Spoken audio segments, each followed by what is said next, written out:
Sasadad tayo sa Bukarean doon na Victorina.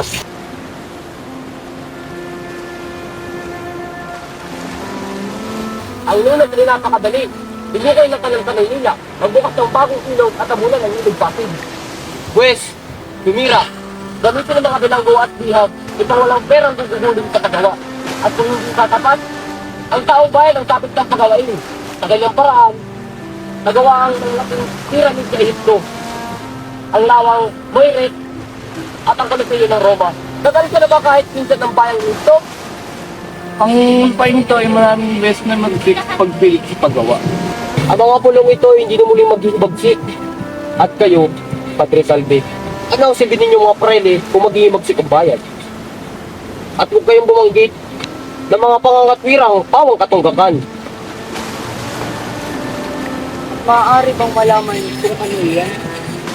Pagkakastikit, kung lahat ay mag-aalagi ng pate, darami ang balot. Mabuti pa matabunan na ang lawa kaysa magkaroon ng maraming nakakadiring balot.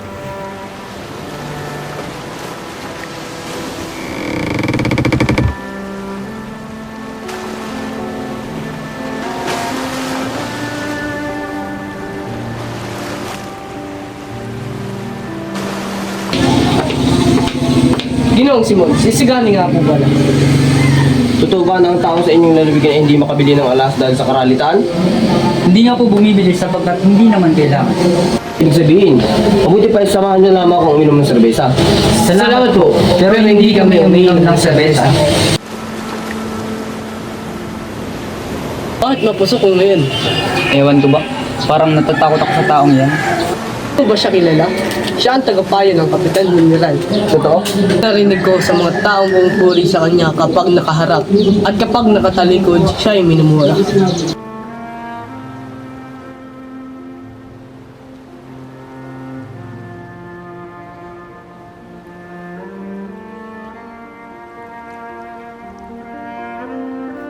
Pag palagay mo lang ng 3 pisong yun, ay nagtalo sa sugal.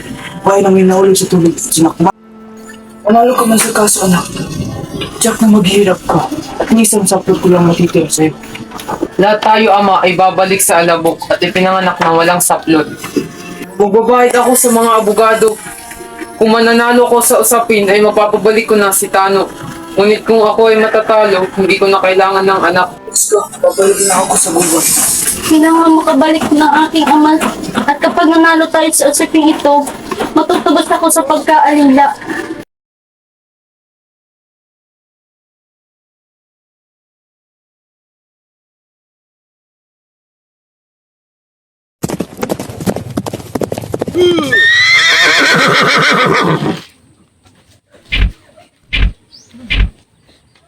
Marahil ay walang gwardyang sibil noon. Kung mayroon ay hindi mabubuhay ng matagal dahil sa pangungulata.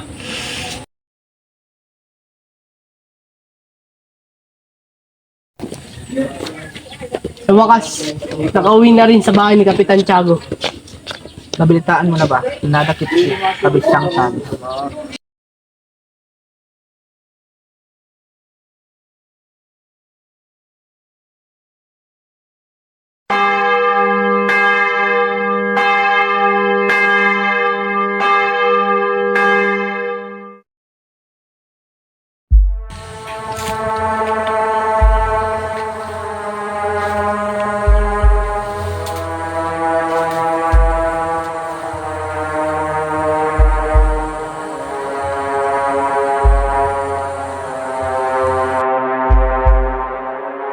Nang mamatay ang kanyang ina, nilisan niya ang San Diego upang magpaalila at makapag-aral sa Maynila. Ngunit maraming beses siyang nabigo.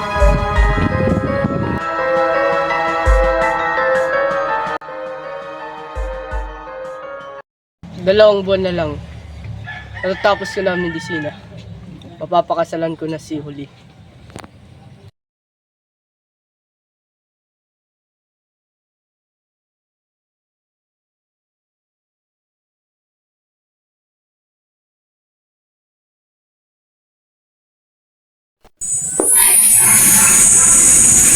Tutulungan ko ba kayo, Bino? 13 taon na ng aking ibig ng aking ina. Sa buong mundo, kaliligaya kong mundo, ganti naman ako sa iyo. Kilala mo ba ako? Isang taong napakadakila, isang taong pinalala ng lahat. Di ba sa akin na namatay na? Kasi nakapapatid ka ng isang lihim na maaari kong isawi. Hindi kita papatayin sa pag-asang hindi ko ito pagsisisihan. Naglagalag ako at nagpapakaipon ng maraming talabig kung may sagawa ang aking lalim. Nagbalik upang ibagsak ang masamang pamalaan. Matilim ng pagkasiling ito ay dumanak pa ng maraming dugo. Pagkataon ng karanasan at kapangarapin, hindi ninyo ang wikang Kastila. Ano magiging hangarin ninyo? Ano ang inyong mapapala upang lalong hindi kayo magkaintindihan? Hindi po. Kung dahil sa mga Kastila ay mapapalapit sa atin ng pamahalaan. Isang pagkakamali, ano ang gagawin ninyo sa wikang Kastila? Patingin ang wikang katutubo, ipailalim ang inyong kaisipan sa ibang kaisipan, at maging malaya. Ano ko na magiging alipin? Sa alip ay tulungan mo ako. Gamitin mo ang iyong lakas sa kabataan upang kalabanin ang mga liis na akala. Yan ang dahilan kung bakit ikaw nais mabuhay pa. Kinararangal ko na pagtapatan ang iyong mga bata. Ngunit hindi ko magagampanan ang iyong pagpili. Ang nais ko lang ay gamutin ang iyong sakit ng aking mga kababayan. Kahit na hindi ka handa sa aking hihintay na pag-asa. Sa araw na magbago ka ng paniniwala, hanapin mo ang aking bahanan sa may eskwenta at paglilingkuran kita ng buong puso.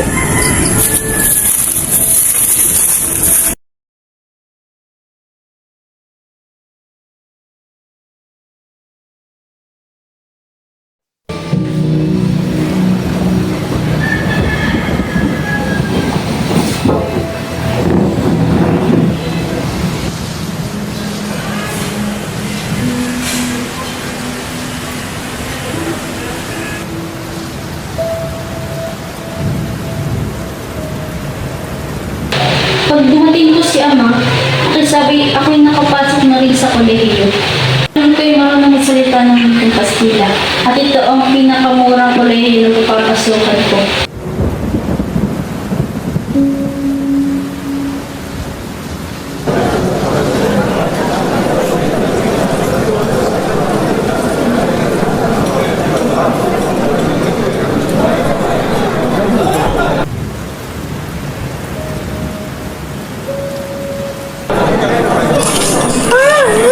Napipi na!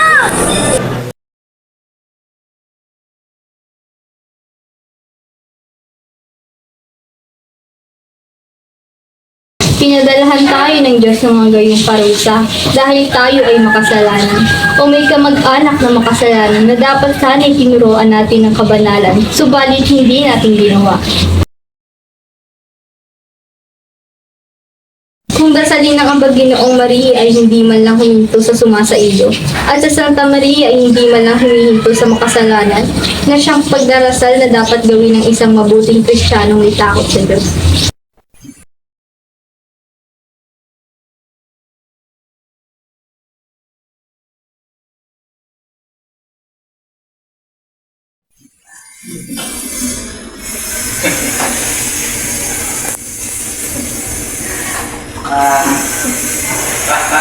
Natalagay natin si Kabisang bigyan natin ang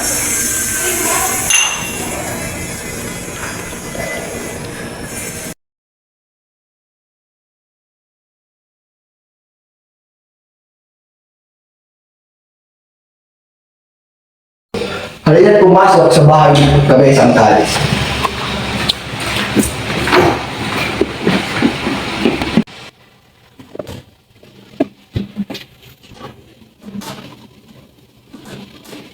Ay, hindi nyo marami ng mga alas ng pangkaraniwan ng mga magdama. Siya nga po, mga brilyante, matatandang brilyante, mga bato sa una. Marahil naman na ako may mga matatandang alas. Alam ko ako mga kwitas ni Cleopatra, mga sadyang nakuha sa mga piramid, mga singsing ng mga senador at mga ginoo ng taga-Roma na nagtagpuan sa buo ng Tartalo. Marahil ang mga perdulanan, anibang, pagkatapos ng laban sa kali. Bukod diyan ay pwede na rin akong mahalagang kahikaw ng mga babaeng taga-Roma.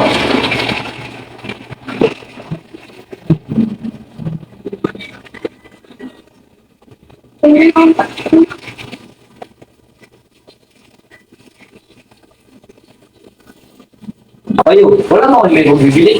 Naipagbili na lahat ang mga alas ng aking anak at ang natitira na lamang ay wala nang gaano halaga.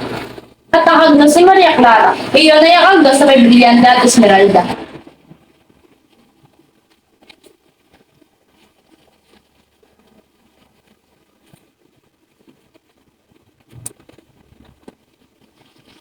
Ibig ko ang pagbabayari. Magkano pa hindi ko bibili ito?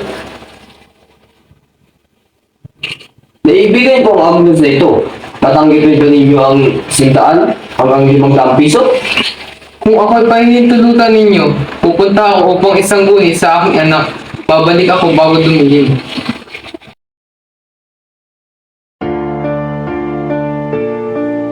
Ano ba ang itatayan namin? Ang general ay magtatayan ng anumang maibigan, ngunit kami mga pari. At kayo ni Padre Rene ay magbabayad na pagkakawang gawa, panalangin at kabaitan. Alam ninyong ang kabaitang taglay ng bawat isa'y hindi katulad ng mga brilyanteng napapaglipat-lipat ng kamay. Pinagbibili sa isa, pinagbibili pa sa iba. Kung kayo'y papayag akong bayaran na lamang ng mga pangako, sa halip na magbayad ng kwalta ay sasabihin na lamang nalilimutin ng 5 araw ang karalitaan. Ang kababang loob, ang pagkamasunurin, ang kalinisang ugali, ang pagkamabagin at iba pa. Maliit na bagay laban sa aking brilyante. Ano naman ang mapapala ninyo? Malaki! Ang nais kilipunin ng lahat ng mayor sa mga budhi. Mapangangas na hiling bukod sa paglaktaw sa ating kapangyarihan. Ang kailingay ay nahinala. Isang anyo ng paghihimagsik, pag-aalsa. May isa pang makaraigin yata, o makaraig. Makaraig, bangkalang at nakakatuwang binata.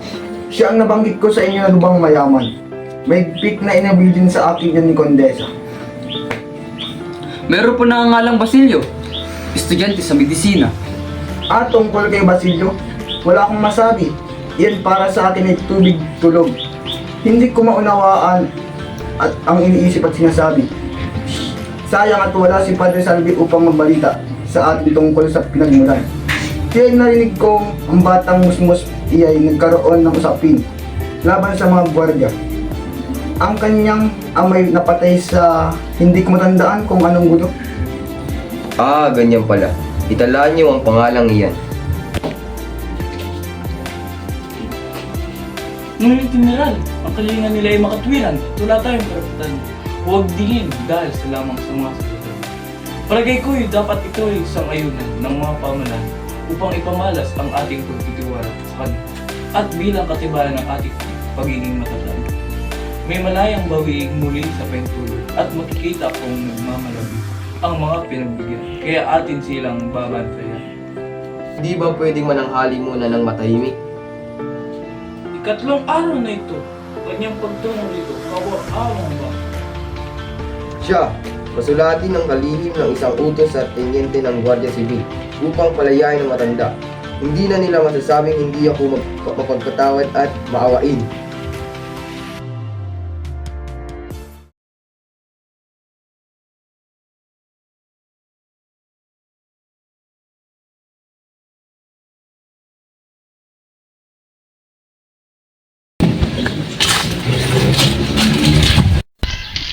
Nag-aliw ka bang mabuti, penitente? Ganoon? Ganoon? Ikaw? Masayang masaya. Naahiyan ako ni Padre Camora na magbakasyon sa kanilang bayan. Sumama ako at sapagkat maraming magagandang dalaga, hinarana naming lahat. Nagpakasaya, walang bahay na hindi namin pinanhi. Nakakilala kami ng isang mama. Kapitan niya sa akin. Plasdo, gandaan mo ang papel nito. Mamaya na, ibig ko munang mabasa. Napakahaba. Di mo ba nakikita si Macarig at iba kayo humiling ng pagtayo ng isang akademya di Katsinag? Bagay isa lang ang kalokohan. Mamaya na, nagsisimula na ang klase ko.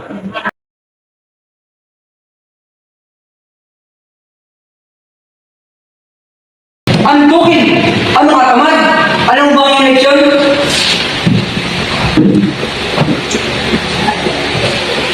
Sige, nito. Sagutin mo ang tanong ko. Ang nasa likuran ba ay nakakapagpabago sa nasa unahan o hindi? Ulungan mo ako. Dali, ulungan mo. Alay! Napakahayop mo! Ikaw magaling na tagabulong. Hindi kita tinatanong, ngunit nais mo magpagin ng iba. Kayo iligtas mo ang iyong sarili. Bakit hindi ka makasagot? Anong iyong pangalan? Aha, Placido Benitez. Mas lalong mabuti daw sa'yo Placidong Bulong. Ngunit kailangan kang bigyan ng parusa sa iyong pagkikita o pangbubulan. Naglilima, hindi pa ako lumiban sa klase ng higit sa 4. Kung sa kasakala ay ikalima pa lamang kayo. Hira akong basahin ang tadaan. Sa tuwing mga kabuli ako'y nilalagyan ko na ng bukid. Huli mga aking iban, nilalang mo kalimang lima. 25? Tama, sa gayon ay nakalala ng kapanang sabko. Sapagkat makaito na lang kitang nahuli sa pagpulo. Ngayon, Padre, lagi po ako ng bakas sa leksyon. Dapat kong alisin ang hindi pagpasok na inilagay niyo sa akin. Hindi ko po maisip kung paano ang wala sa klase ay makakapag-ulat sa leksyon. Hindi mo na umuhaan at hindi mo na isip. Pero kung hindi na pumapasok sa klase, hindi pa marunong ng ito. Tama na, Padre. Tama na. Nilalagay niyo po lahat ng buwit na ibig niyong ilagay. Ngunit wala kayong karapatan na lain ako. Hindi na ako makakatis sa iyong klase.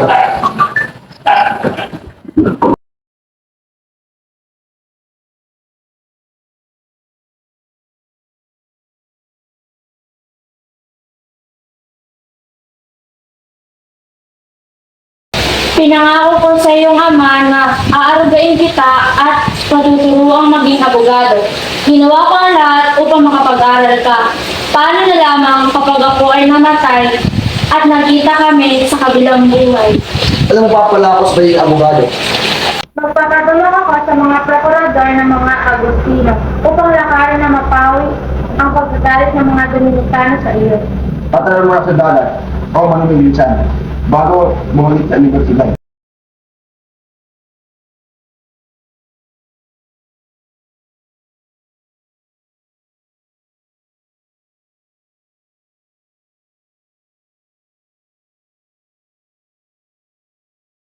Dapat mong malaman na dagsa ng mga taong ito ay kagagawa ng mga pride.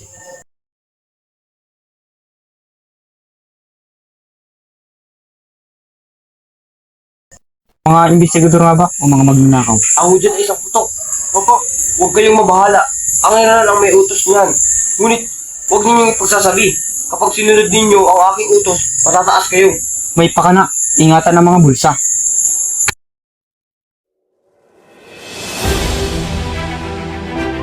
Pumunta ka sa kawani na para sa mga mahihirap. Sige po. Pwede niyo po ba akong tulungan mapalaya si Basilio? Wala po kami magagawa upang mapalaya si Basilio. Hindi raw po ako matutulungan ng kawani. Pumunta ka sa hukom. Nabalitaan kong si Basilio na lamang ang nagtitirang bilanggo sa kanyang mga kasamahan. Maaari mo ba akong samahan? Oo naman.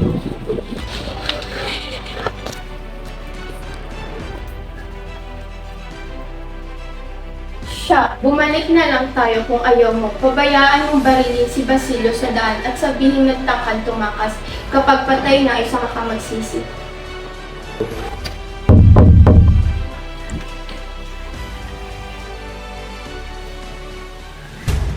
Hindi po ko dadalhin! Sumama ka lang. Opo! Opo!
alila at nag-aaral, kung gayon, iyan ang matira.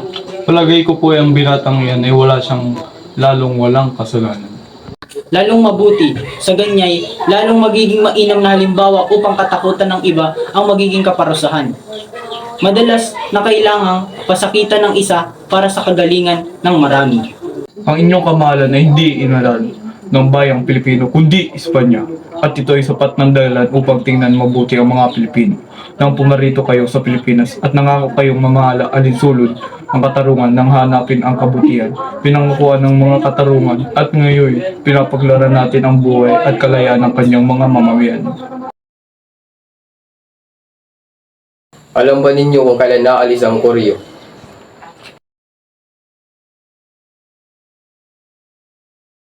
Kapag balang araw ay nakapagsali na kayo ay aalihan ninyo ang Espanya, ang mga pusong tumibok ng dahil sa inyo, nagipaglaban para sa inyong mga karapatan.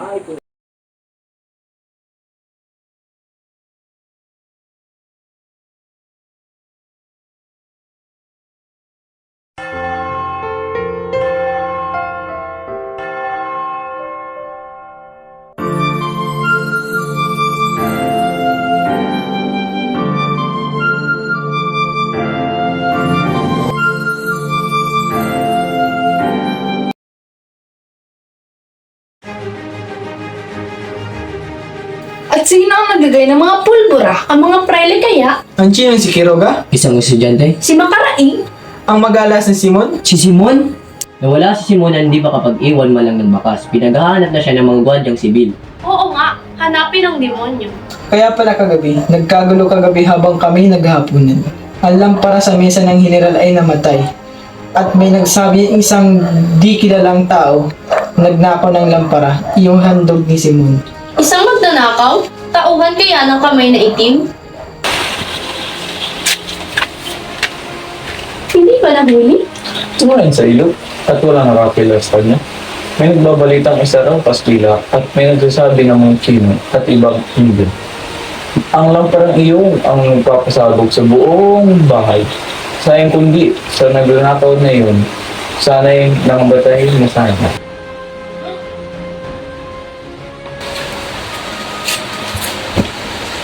Kailan may hindi mabuti ang kumuha ng hindi sariling hari. Kung nalalaman lamang ng magnanakaw kung ano ang layunin at nakapag-isip muna, tiyak na hindi niya gagawin ang gayon at pantayan o bayaran man ng kahit gaano'y hindi ako lalagay sa kalagayan niya.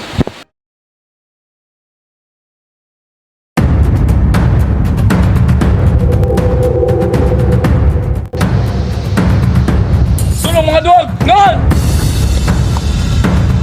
Hoy, mautang! Maaari mo ba silang palakarin ng payapa? Ano ba meron kayo? Sa akin wala, ngunit naawa rin ako sa kanila. Sila yung mga tao rin tulad natin. Mga bago ka pa nga. Ano ginagawa ninyo? Sa biyag ng Islam. Aba, kung may mabuti kaming nagawa ay ginawa na namin.